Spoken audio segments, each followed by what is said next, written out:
विजयपुर नामक गांव में धीरज नाम का एक गरीब मजदूर रहता था, जो एक कंपनी में मजदूरी किया करता था। उसके साथ कई अन्य मजदूर भी काम किया करते थे। एक दिन की बात है। मानो चाहे ना मानो हल्कू भैया, दुनिया में सबसे ताकतवर चीज अगर कोई है तो वो कलम है। देखो ना, हम सभी मजदूर दिन भर मेहनत किया करते हैं, फिर भी यहाँ का मैनेजर सुलोचन हमसे 10 गुना अधिक पैसे कमाता है। इससे बड़ा सबूत क्या होगा कलम की ताकत का। तुम भी तो बुद्धिमान हो धीरज भैया, फिर किसी बड़ी कंपनी में मैनेजरी के लिए हाथ पैर क्यों नहीं मारते। कोशिश तो किया था भैया, लेकिन मेरे पास दुनिया के चाल ढाल को देखकर प्राप्त किया गया कसरती दिमाग है, जो हर समस्या का हल निकाल सकता है। लेकिन कंपनी वाले को ऐसे दिमाग वाले नहीं, बल्कि बड़े बड़े डिग्रीधारी लोग चाहिए। इसलिए आज मैं आपके साथ यहाँ पर मजदूरी कर रहा हूँ। तभी उस कंपनी का मैनेजर सुलोचन गुस्से में तमतमाया हुआ आता है। ए जाहिलो, यहाँ पर गप्पे मत लड़ाओ और चुपचाप काम करो, नहीं तो मैं तुम लोगों की तनख्वाह काट लूंगा। धीरज गिड़गिड़ाते हुए बोला। सारा काम हो गया है साहब, हमें 2 घड़ी की फुर्सत मिली तो सोचा अपना दुख सुख बांट ले। सुलोचन गुस्से से गरजते हुए बोला। एक तो गलती करता है, ऊपर से जुबान लड़ाता है। अब तो तेरी तनख्वाह मैं जरूर काटूंगा।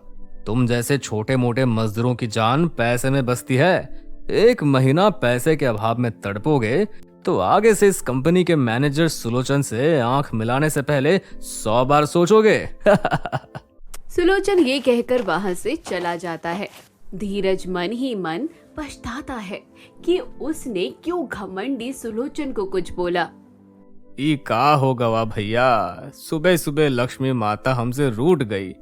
इस ससुरी हमरी जुबान न जाने हमरे काबू में क्यों नहीं रहती। सुलोचन को अपने कलम की ताकत का घमंड हो गया है भैया।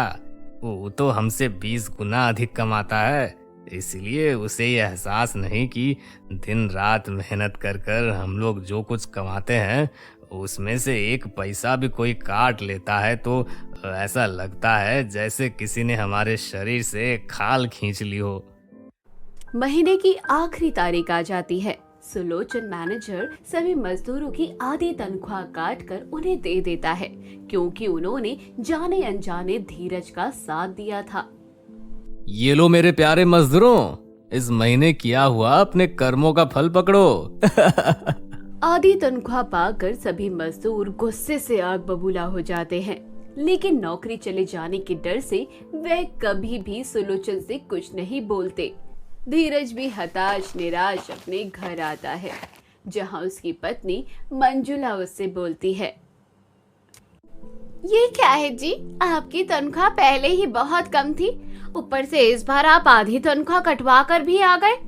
अब घर का खर्चा कैसे चलेगा, भूखे मरने की नौबत आ जाएगी।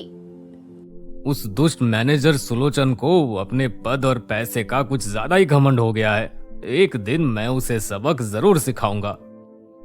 कंपनी दूर होने के कारण सभी मजदूर बस से भाड़ा लगाकर कंपनी में जाते थे, लेकिन पैसे ना होने के कारण उन्होंने फैसला किया कि वे अब पैदल ही कंपनी में जाएंगे। हक्कू का तो पैदल चलने से बुरा हाल हो गया था। वे हांफते हुए बोला। बस धीरज भैया बस, अब मैं 1 कदम भी और नहीं चल सकता। ये सब आपकी वजह से हुआ है। आपके किए की सजा हम सभी को भुगतनी पड़ रही है। क्या जरूरत थी उस सुलोचन से बेवजह जुबान लड़ाने की। मुझे माफ कर दो भैया, अगर ये गलती मैंने की है तो इसका सुधार भी मैं ही करूंगा, ये मैं आपसे वादा करता हूँ। उस दिन सभी मजदूर कंपनी में देर से पहुंचते हैं, जिसे देख सुलोचन बहुत गुस्सा होता है और उन्हें दोपहर में लंच करने नहीं देता। सभी मजदूर इसका ठीकरा धीरज पर फोड़ते हैं और उसे दुनिया भर की जली कटी सुनाते हैं। धीरज चुपचाप सब सुनता रहता है। घर आने पर उसकी पत्नी मंजुला बोलती है। घर का सारा राशन खत्म हो गया है जी, आप जाकर बाजार से राशन लेते आइए। धीरज दुखी स्वर में बोला। मेरे जेब में एक फूटी कौड़ी नहीं है मंजुला, राशन मैं कहाँ से लाऊंगा। तभी मंजुला की नजर घर के रखे एक पुराने स्कूटर पर पड़ी जो बिल्कुल कबाड़ हो गई थी। वह खुशी से चीखते हुए धीरज से बोली, ये स्कूटर कबाड़ हो गया है जी, आप इसे बेचकर राशन लेते आइए ना। धीरज अपने पुश्तैनी स्कूटर को देखता है और मंजुला से कहता है, नहीं नहीं, ये स्कूटर मेरे बाबा की आखिरी निशानी है। उन्होंने ट्रॉली चलाकर जैसे तैसे लक्ष्मी मंदिर में मेरी घूमने की इच्छा पूरी करने के लिए ये स्कूटर लिया था। इसे मैं नहीं बेच सकता। ठीक है, तो आप अपने कबाड़ स्कूटर के प्यार में रोते रहिए। अपनी भूखी पत्नी का तो आपको ख्याल ही नहीं है। मैं जा रही हूँ अपने मायके, बाय बाय। मंजुला मायके जाने के लिए उठकर अपने सामान को पैक करने लगती है। तभी धीरज को एक आइडिया आता है। वह मंजुला को रोक कर बोलता है, अरे मंजुला देवी, तुम्हें पता है हमारे गांव के लक्ष्मी मंदिर के पास एक अन्नपूर्णा मंदिर है जहां रोज भंडारा होता है। चलो वहीं खाने चलते हैं। मंजुला को ये आइडिया बहुत पसंद आता है और वे मायके जाने का विचार छोड़ धीरज के साथ खाना खाने चल देती है।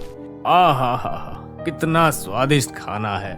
वही चावल, वही आटा, वही दाल, वही पानी जो हम अपने घर में खाते पीते हैं, उसका स्वाद दूसरा होता है और देवी माँ के मंदिर में चढ़ते ही उसका स्वाद कई गुना बढ़ जाता है।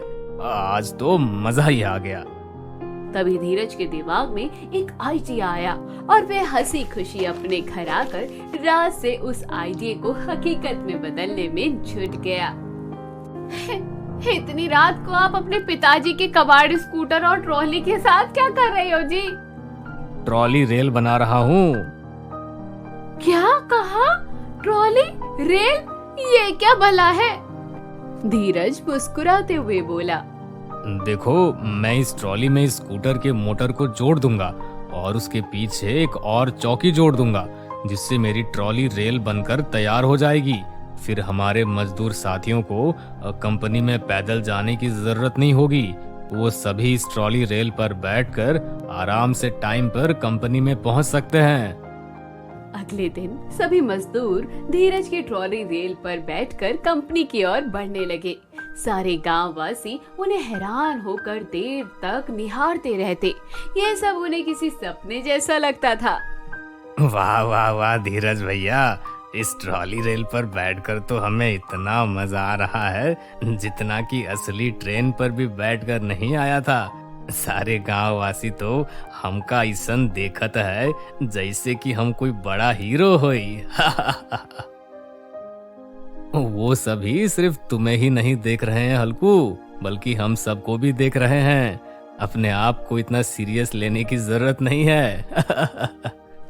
धीरे धीरे हर जगह धीरज के ट्रॉली रेल की चर्चा होने लगी। एक दिन कंपनी का मालिक अमीर चंद गांव में आता है। वह धीरज की ट्रॉली रेल को देखकर बहुत खुश होता है और धीरज से बोलता है, वाह धीरज वाह, तुमने हमारी कंपनी का नाम रोशन कर दिया है। तुम्हारे इस आविष्कार की चर्चा सारे न्यूज़ चैनल में दिन रात हो रही है, जिससे हमारी कंपनी का शेयर 100 गुना बढ़ गया है। और कल तक मेरी जो कंपनी दिवालिया होने वाली थी वो आज करोड़ों कमा रही है। इसीलिए मैं उस आलसी और कम अक्ल मैनेजर की जगह आज से तुम्हें अपने कंपनी का मैनेजर घोषित करता हूँ। धीरज ये सुन खुशी से फूले नहीं समाता। आपका बहुत बहुत धन्यवाद बड़े साहब। आखिरकार आपने मेरी प्रतिभा को परख कर मुझ जैसे कसरती दिमाग वाले को उसका उचित इनाम दे ही दिया। आपका बहुत बहुत धन्यवाद। धीरज सहित कंपनी के सभी मजदूरों को सारा देश जान गया था, इसलिए अमीर चंद ने उन सभी को अपने प्रोडक्ट का ब्रांड एम्बेसडर घोषित कर दिया। वे सभी मजदूर अब खूब पैसा कमाते, वहीं घमंडी सुलोचन किसी नौकरी की तलाश में दर दर भटकता रहता। तो दोस्तों, कहानी यहीं खत्म होती है। तो ये कहानी की सीख हमें तो यही सिखाती है कि हमें कभी घमंड नहीं करना चाहिए। कहानी कैसी लगी वीडियो को शेयर कीजिए, कमेंट बॉक्स में जरूर बताइए और चैनल को सब्सक्राइब कीजिए।